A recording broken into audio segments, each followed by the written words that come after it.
Countable noun, uncountable noun.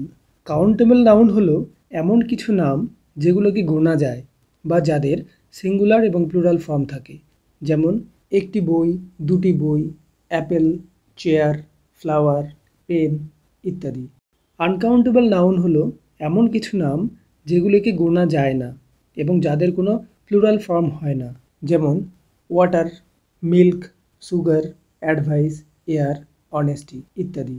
এগুলোকে গোনা যায় না। চলো কিছু প্র্যাকটিস করি। Number 1, I need a glass of water হবে নাকি ওয়াটার্স? এখানে হবে ওয়াটার, কারণ জল গোনা যায় না। শি পুটস সাম সুগারস নাকি সুগার ইন হার টি? এখানে হবে সুগার, কারণ সুগার গোনা যায় না। মাই মম বট আ নিউ ফর মি। এখানে হবে আ নিউ ড্রেস, কারণ ড্রেস গোনা যায়। আর নিউ ড্রেস মানে একটি নতুন পোশাক। The boy has a lot of informations নাকি ইনফরমেশন টু লার্ন? এখানে হবে ইনফরমেশন, কারণ ইনফরমেশন গোনা যায় না। শি স মেনি অ্যানিমেলস নাকি অ্যানিমেল ইন দ্য জু?